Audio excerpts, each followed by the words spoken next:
Hello and welcome. In our lesson today, we are going to discuss extraction of copper metal from its ores. So copper has 4 common ores, and these are chalcolite, malachite, cuprite, and lastly copper pyrites. Now these are considered to be the main ores of copper. So for our lesson today, I'm going to structure it as such. Number 1, we are going to discuss concentration of the ore. 2, we are going to discuss roasting of the ore. And lastly, refining of the ore through electrolysis. So let's proceed with the first step, which is concentration of the ore. Now this is done through a process called froth flotation. Now before I discuss the details regarding this process, I would like to mention this. A lot of the ores tend to contain impurities. Now these impurities can be clay, soil, they can also be other elements in small amounts. Now in the case of copper, copper contains impurities of silver and gold in small traces. So what happens is that before extraction can proceed, as much of the impurities as possible need to be removed. Now in the case of copper, this is done through a process called froth flotation. Now let us discuss this process. Now what happens is that first, the ore is crushed. Now this simply means that it's ground into a fine powder.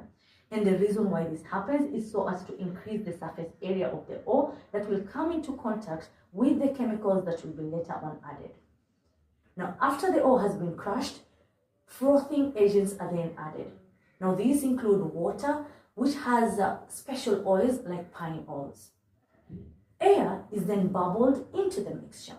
Now what happens is that this creates a froth. Now a froth is simply a foam-like substance that floats on top. This is rich in the desired mineral. Any impurities sink to the bottom layer.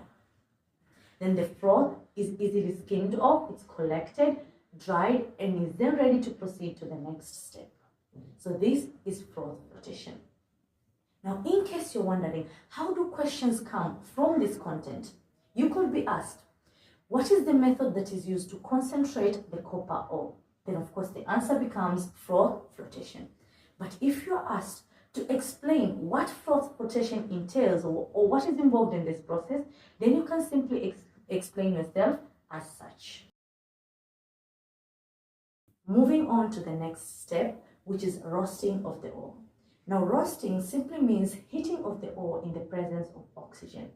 Now, as I mentioned before, the main ore of copper is copper pyrite, which has this chemical formula. Now, as you can tell from the chemical formula, copper contains other elements combined within the ore. So that means that certain methods need to be employed to ensure that at the end of this process, only copper metal is extracted and not the others. So, roasting. Now, this occurs in a furnace due to the high temperatures that are utilized. Now 3 products are formed. You have copper 1 sulfide, iron 2 oxide, and lastly sulfur 4 oxide. Now I'm going to tackle all of these 3 products individually just to let you know what happens to them after they've been formed. Now for the sulfur 4 oxide that is produced, of course, is in gaseous state. So what simply happens is that it rises up the furnace and then it's collected. Remember, sulfur 4 oxide cannot be allowed to escape into the environment. And the reason is because this is an acidic gas which is harmful to the environment.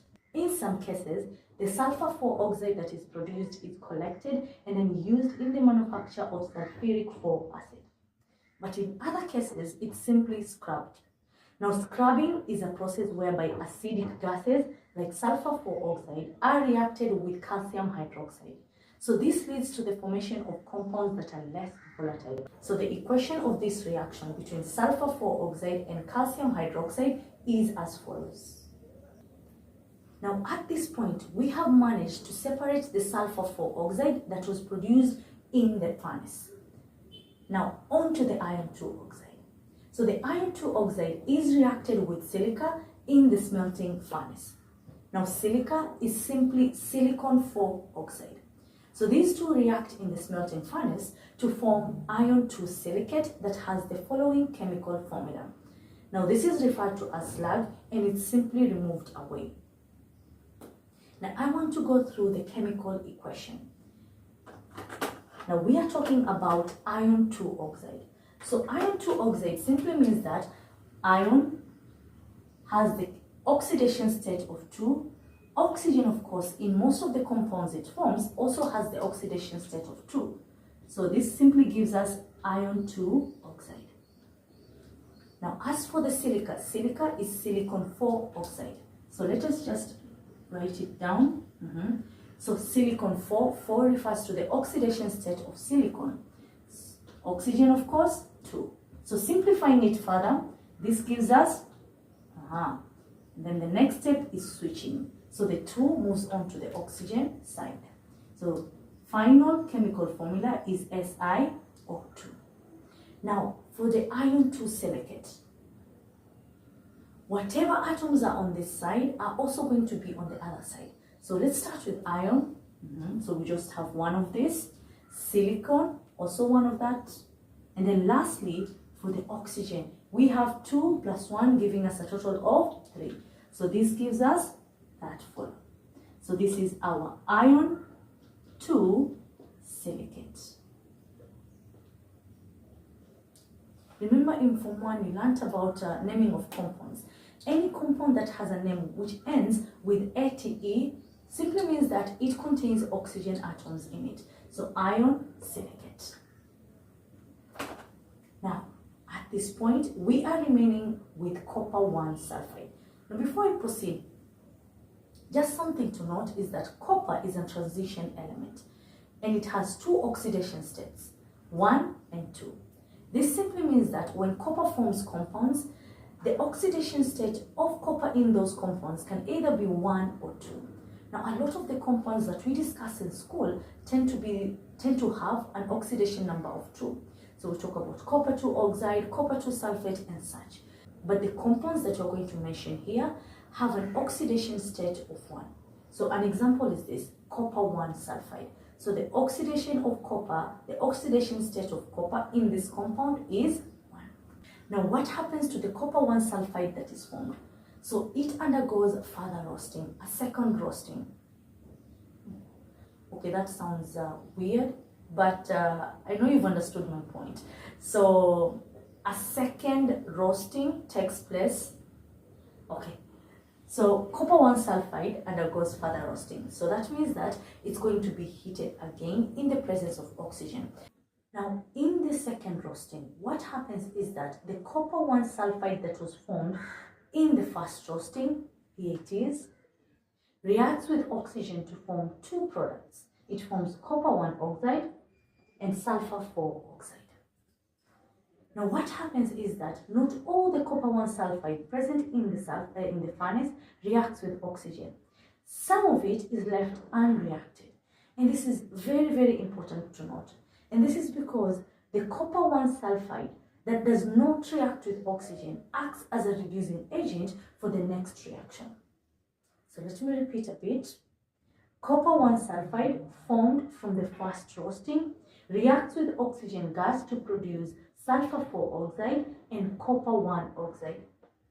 So within the furnace right now, we are going to have a mix of copper 1 sulfide that did not react with the oxygen and copper 1 oxide that was formed when some of it reacted. Okay, let's just pause there. Pause, digest this information, and then we'll continue. Now, the unreacted copper 1 sulfide acts as a reducing agent. This simply means that it reduces the copper 1 oxide to copper metal. And there we have it. We are now done with the extraction process. So at this point, we are having copper metal being produced together with sulfur 4 oxide. There's quite a lot of sulfur 4 oxide being produced. You can see these are 3 different reactions, and each of these reactions is producing sulfur 4 oxide. Now, we are done with the second step, which is roasting of the ore. Now, moving on to the third and final step, refining of the ore. Now, this simply means purification of the ore, and it's done through electrolysis. Now, in case you're wondering, why does further purification needs to happen? It's because this ore at this point is around 97.5% pure. So further purification needs to happen to take it to around 99.8%. Now, the copper that is formed is known as blister copper. Now, this is because of its appearance as such. Okay, so the reason for its appearance is because when the liquid copper cools down, it releases bubbles of sulfur 4 oxide. So these bubbles of sulfur 4 oxide are responsible for this blister-like appearance. Okay, now let us discuss the electrolytic method. So for this process, the electrolyte that is used is copper 2 sulfate.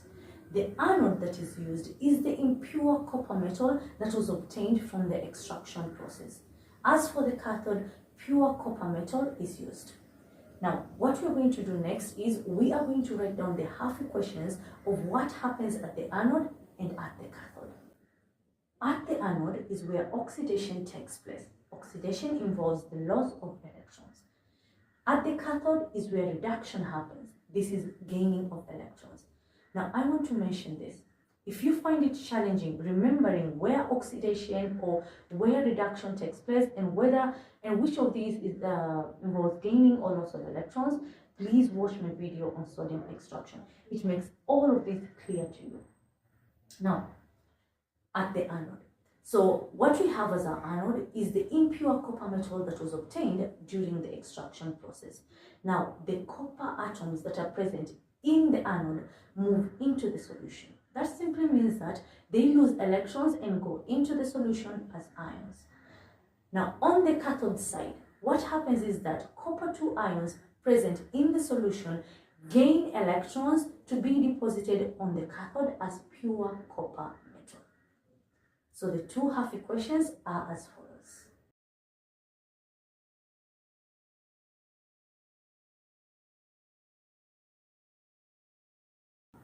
I hope you've enjoyed the lesson and have understood a lot from it. Please tune in to my next video where I'll be tackling past KCSE questions on extraction of copper. See you then.